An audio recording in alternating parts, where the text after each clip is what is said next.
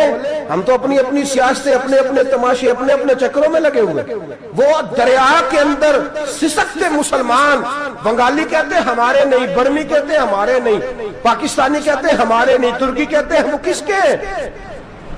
وہ کس کے ہیں؟ وہ اللہ کے بندے ہیں, محمد عربی کے غلام ہیں صلی اللہ علیہ وسلم. لیکن میرے دوستو, کیا ہمیں کیا غرض ہے, وہ جانے ان کا کام جانے. یہ جب تیرے پیروں تک آگ آئے گی پھر تجھے پتہ چلے گا یہ بڑی سخت آگ ہے. آج جس کافر نے برما پر عرصہ دراز تنگ کیا ہے, مسلمان تھوڑے تھوڑے مفاد لینے کی خاطر نا, بنو عباس اور بنو امیہ کی جنگ چل رہی تھی. بنو عباس جو تھے وہ غالب آ گئے, بنو امیہ جو تھے ان کی حکومت ختم ہو گئی. تو عیسائیوں نے بنو امیہ سے کہا کہ ہم تمہارے ساتھ تعاون کرتے ہیں, ہم تمہارے ساتھ تعاون کرتے ہیں اور بنو عباس پہ غلبہ پا کے تمہیں حکومت دلاتے ہیں. بنو امیہ بڑی جدوجہد کر رہے تھے بادشاہی کے لیے, لیکن انہوں نے کہا کہ ہم لڑ رہے ہیں, کوشش کر رہے ہیں, لیکن ہمیں کسی کافر کی مدد کی ضرورت نہیں. ہم جتنا مرضی لڑیں لیکن کافروں کے ہاتھ بنو عباس کو مروانے کو ہم تیار نہیں ہیں. ہمیں خبردار, تمہارا آپس کا معاملہ ہے, ہم خود نمٹ لیں گے, تمہیں اجازت نہیں دیتے تم اندر کودو اور کود کر کے تم فسادات پیدا کرو اور مسلمانوں کے اندر تقسیم کرو. میرے دوستو, مسلمان کو سوچنا چاہیے, سوچ بڑی رکھنی چاہیے. گھر کی جنگ سے نکل آ, اب بہو ساز کے جھگڑے سے باہر آ جا, اب محلے کی سیاست چھوڑ کے باہر کا سوچ. اب اسلام کو تیری حاجت ہے.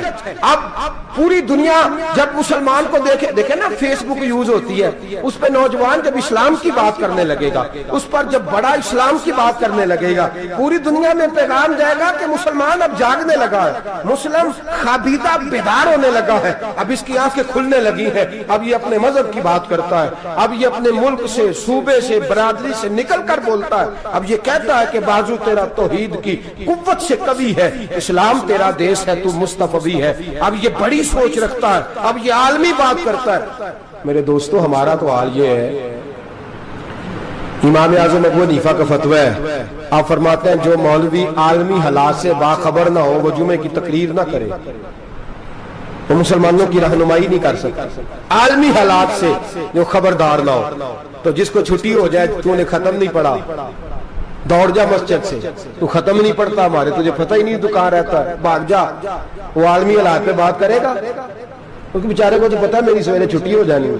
سیاست کا لفظ چھیڑا نہیں تو میں گیا نہیں.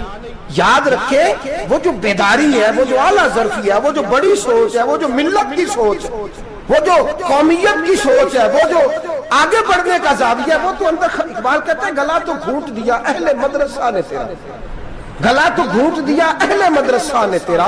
تجھے تو مدرسے والوں نے پلیٹ پکڑا دیا کہ جا سویرے لنگر کٹھا کر کے لا اور دوپہر کو روٹیاں مانگ کے لا, اور دیکھ آج مرا کون ہے, ختم کس کا پڑھنا ہے. تو گلا تو گھونٹ دیا اہل مدرسہ نے تیرا, اب کہاں سے آئے گی صدا لا الہ الا اللہ. تو گھونٹ دیا تیرا گلا, تو کیسے بڑی بات کرے گا؟ بڑی بات کے لیے بڑی سوچ چاہیے, بڑی تبودو چاہیے, بڑی کوشش چاہیے, بڑا حوصلہ چاہیے. مسلمان چھوٹی چھوٹی لڑائی میں, چھوٹی چھوٹی جنگ میں, ایک دکاندار دوسرے دکاندار سے لڑ رہا ہے, گلی والا دوسری گلی والی سے لڑ رہا ہے, محلے والا محلوں پہ اعتراض. ایک شہر میں رہنے والے میں نے دوسرے محلے پہ اعتراض کرتے دیکھے. یقین کریں, ایک شہر میں رہنے والے, علاقے میں بسنے والے کہتے ہیں بھائی توبہ ہے اس محلے تو اللہ ہی بچائے. لا حول ولا قوت. وہ جو تقسیم در تقسیم کی سوچ ہے, اس نے چھوٹے چھوٹے ٹکڑوں میں مسلمانوں کو بانٹ دیا ہے. چھوٹی چھوٹی تقسیم ہے, چھوٹا چھوٹا ہمارا مزاج ہے, چھوٹی سوچ ہے. بڑی سوچ کی بات سنیے. صلاح الدین ایوبی, جاگ رہے ہیں نا آپ لوگ, تو آخر حضرت صاحب ایڈی وڈی گل چھیڑ چھڑی ہے, یہ مطلب ہی کون نہیں, کنے برما جانا ہے تو کنے مدد کرنی ہے. میں تو بڑی فریضہ سر انجام دے رہا ہوں. میرے نبی نے فرمایا برائی کو یا ہاتھ سے بدل, ہاتھ سے نہیں بدل سکتا تو زبان سے تو بولنا. تو میں معذور ہوں, کمزور آدمی ہوں, ہاتھ سے بدلنے کی طاقت نہیں رکھتا, تو دوسرے درجے پہ تو مجھے عمل کرنے دو نا. اثر کرے نہ کرے سن تو لے میری فریاد, نہیں ہے داد کا طالب یہ بندہ آزاد. رونے تو دو, تڑپنے تو دو, آہیں تو بہانے دو, سسکیاں تو لینے دو, مار کھائیے تو تڑپنے تو دو. وہ قرآن پاک, برما میں پابندی لگی ہے تو میں یہاں سوچنے لگا ہوں کہ وہاں تو پابندی لگی ہے, یہاں پہلے ہی لوگ کوئی نہیں پڑھتی. معاذ اللہ تعالی حالات دن پہ دن مسلمانوں کے لیے ایک ایک کر کے افغانستان میں جو آگ لگی تھی پھر وہ عراق میں بھی لگی, پھر وہ لیبیا میں بھی لگی, پھر وہ مصر میں بھی لگی, پھر وہ یمن میں بھی لگی, سعودی عرب میں دھماکے ہوئے, میرا دل تڑپا ہے, مجھے پریشانی ہوئی, میں بچے پاس تھے, میں بڑا ڈسٹرب ہوا, میں نے کہا یار یہ ہمارا سب کا اجماعی عقیدت کا مرکز ہے, ہم کم از کم 1000 اختلاف کے باوجود کہا کرتے تھے کہ عرب میں امن ہے یار, وہاں سکون ہے, وہاں دکانیں کھلی چھوڑ کے لوگ چلے جاتے ہیں, وہاں بھی فساد ہونے لگا, وہاں بھی آگ بڑھ گئی ہے. لیکن ہم صرف چھوٹی چھوٹی کر کے جب آگ بجھانے کی کوشش کریں گے اس وقت آگ نہیں بجھے گی. جب ہر آدمی اپنے پیالے میں پانی لے کے آئے گا, ہر شخص اپنے گھر کی نل چلائے گا, ہر شخص نلکا چلائے گا اور پانی نکال کے یہ آگ بجھائے گا, تب یہ آگ بجھے گی. ہر آدمی کو کردار, سوچ بڑی کرے, نظریہ بڑا کرے, ملت کی بات کرے, مسلمان ہو کے سوچیں, مسلمان ہو کے سوچیں. خدا را نکلے یہ گھر کے جھگڑوں سے, تھوڑی دیر کے لیے اپنے آپ کو بڑا کرے, بڑی سوچ آپ بنائیں. جب دوستیاں لگائیں, یارانے لگائیں, کہ چھوٹے موٹے حساب سے بچیں. بابا بلے شاہ صاحب فرماتے کورے ورک کتاب نہیں ہوندے, کورے ورک کتاب نہیں ہوندے, پتھر دل گلاب نہیں ہوندے, او بلیا یاری سوچ کے لائیں, یارا نال حساب نہیں ہوندے. پھر ذرا نکلے اس حساب کتاب سے باہر, بلیا یاری سوچ کے لائیں, یارا نال حساب نہیں ہوندے. پھر ذرا بڑا ذہن کرے, چھوڑے اپنے حساب. یبصرون علی انفسہم ولنبلونکم بشیء من الخوف والجوع ونقص من الاموال والانفس والثمرات. پھر حساب کتاب سے نکلے, پھر امام علی مقام کی طرح یہ سوچ بنائے کہ حسین کے بچے چلے جائیں تو کوئی حرج نہیں, امت پر آنچ نہیں آنی چاہیے. ایک امام علی مقام, کل تک امام میدان میں کھڑے تھے تو اکیلے تھے, لیکن آج پوری دنیا کہتی ہے حسین ہمارا ہے, حسین ہمارا ہے. آج نظریہ امام علی مقام زندہ ہے, تو اکیلا ہے تو کھڑا ہو. یہ نہ کہا کر چھوٹی سی مسجد ہے, ایک کونا ہے کھڑکاوا, مولانا تقریر کر رہے ہیں تو کیا بنے گا, ایک آواز کہیں سے گونجا کرتی ہے, پھر اس میں تاثیر میرا اللہ پیدا فرما دیا کرتا ہے, پھر اس کے اندر قوت میرا رب پیدا فرما دیا کرتا ہے, پھر اللہ اس میں تاثیر پیدا کر کے 4 دانگ عالم میں پھیلا دیا کرتا ہے. صلاح الدین ایوبی, مسلمانوں پہ ظلم ہوا, فلسطین میں آگ لگی اور پورے فلسطین کی گلیاں خون سے بھر گئیں. ایک دن کے اندر 70,000 مسلمان قتل ہوا. گھوڑوں سے سڑکوں پہ چلا نہیں جاتا تھا, گھوڑے پھسلتے تھے, اتنا خون تھا, اور کچی سڑکیں تھی, اتنا خون تھا. پہلے کچی زمین نے خون پیا, پھر خون اس سے باہر آیا, پھر بھی اتنا سخت 70,000 آدمی قتل ہوا. صلاح الدین ایوبی کون تھے؟ میرے غوث اعظم جیلانی کے مدرسے کے طالب علم تھے. جامعہ نظامیہ مدرسہ, یہ مدرسے ہیں جنہوں نے دین کے مجاہد پیدا کیے, مدارس ہیں جنہوں نے دین کے مجاہد پیدا کر کے پوری دنیا کے اندر پھیلائے ہیں. مدارس کے اندر دہشت گردی آئی, میں اختلاف نہیں کرتا, لیکن ابھی بھی مدرسے ہیں جن مدرسوں سے رسول اللہ کے دین کا سچا درس دیا جاتا ہے, امن پیار اور محبت کی فضا کو عام کیا جاتا ہے وہ مدارس, اور انشاءاللہ قیامت کی صبح تک وہ مدرسے قائم رہیں گے. صلاح الدین ایوبی مدرسے کے طالب علم ہے, مدرسے کا, لیکن مدرسہ اس کا تھا جو ساتھ درویش بھی تھا, جو ساتھ اللہ رسول کے احکامات محبت کے ساتھ پھیلانے والے غوث اعظم جیلانی کا مدرسہ تھا. اس مدرسے کا پڑھنے والا طالب علم, دیکھیں نا, علم دین شہید کون تھا؟ نعتیں پڑھنے والا تھا نا, ختم دلانے والا تھا. عامر چیمہ شہید کون تھا؟ نعتیں پڑھنے والا تھا نا. یہ نعتیں وہ چیز ہوتی ہے جو دلوں کے اندر اثر پیدا کر دیتی ہے, جو نبی پاک کی محبت کو پروان چڑھاتی ہے, اور یہی چراغ جلے گا تو روشنی ہوگی. صلاح الدین ایوبی اکیلا اپنے دوستوں سے کہنے لگا مسلمانوں کی مدد, چند سالوں میں نکلو مدد کریں. انہوں نے کہا تیرے نکلنے سے کیا ہوگا؟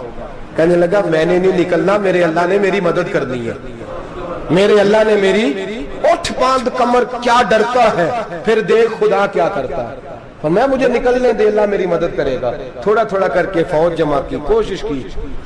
چند سالوں کے بعد اسی جگہ جہاں مسلمانوں کا خون بہا تھا, اللہ نے اسلام کا جھنڈا پھر سے بلند کر دیا. صلاح الدین ایوبی فاتح بن کے مسجد اقصیٰ کے دروازے پہ کھڑا ہے. چند سال گزرے, عیسائیوں کا اپنا وہ ظلم ابھی یاد ہے, اور عیسائی سارے لیڈر کہتے ہیں تیاری کر لو, اب ہمارے بچے کاٹے جائیں گے, عورتیں بیوہ ہوں گی, گردنیں کٹیں گی, اب دیکھنا جتنا خون ہم نے بہایا تھا مسلمان اس سے دگنا بہائیں گے. صلاح الدین ایوبی گھوڑے پہ کھڑے ہیں اور پوچھتے ہیں او عیسائیوں بتاؤ تمہارے ساتھ کیا کروں؟ گردنیں جھک گئیں، جواب کوئی بھی نہیں۔ کہا تم نے 70,000 مسلمان ایک دن میں مارا تھا، بولو تمہارے ساتھ کیا کروں؟ تم نے ایک دن میں مسلمان یوں کاٹے جیسے گاجر مولی کاٹی جاتی ہے، بولو کیا کروں؟ عیسائی کہنے لگے ہمیں اپنے ظلم یاد ہے، تشدد یاد ہے، بربریت یاد ہے، تو بہتر جانتا ہے تو نے کیا کرنا ہے۔ صلاح الدین ایوبی گھوڑے پہ فاتح کھڑا ہے، آنکھوں میں آنسو آئے، تڑپ کے رویا، کہنے لگا میں تمہارے ساتھ وہی سلوک کروں گا جو میرے مصطفیٰ نے قریش مکہ کے ساتھ فرمایا تھا، لا تصریب علیک، جاؤ تم پر کوئی زیادتی، جاؤ تم آزاد ہو۔ اس نے کہا تو کر کیا رہا ہے؟ کہنے لگا میں کیا کروں، میں اس محمد کا ماننے والا ہوں جس نے معاف کرنا سکھایا ہے صلی اللہ علیہ وسلم، میرے پیروں میں زنجیر ہے رسول اللہ کی غلامی کی، جاؤ تم آزاد ہو۔ اس نے کہا تم آزاد ہو، لوگوں نے کلمہ پڑھنا شروع کر دیا، اشہد ان لا الہ الا اللہ واشہد ان محمدن عبدہ۔ سارے قبیلے کے کچھ نہ کچھ لوگ مسلمان، ایک قبیلہ رہ گیا مسلمان نہیں ہوتا۔ صلاح الدین ایوبی اپنے خیمے میں بیٹھے ہیں تو ایک بی بی آ گئی، اس قبیلے کا کوئی شخص مسلمان نہیں ہوتا۔ بی بی آئی، آگے کہنے لگی میرے 4 بیٹے جنگ میں کھو گئے، چھوٹے چھوٹے بچے جنگ میں کھو گئے، مل نہیں رہے، فوجیوں کو حکم دے مجھے میرے بچے تلاش کر کے دیں۔ صلاح الدین ایوبی نے جھٹ پٹ سر پہ امامہ باندھا، نیزہ پکڑا، سینے بند باندھا، اپنے جبے کو سمیٹا اور باہر کہنے لگی تو کدھر جا رہا ہے؟ کہنے لگا میں خود تیرے بچے تلاش کر کے دوں گا۔ صلاح الدین چند سپاہی ساتھ گلی گلی نکلے، گلی گلی فجر کے نکلے، اثر ہو گئی، تھک گئے، 2 نمازیں صحرا میں پڑھی، جنگل کے اندر پہنچے تو ایک کونے میں 4 بچے ایک جگہ ڈرے اور سہمے ہوئے بیٹھے ملے۔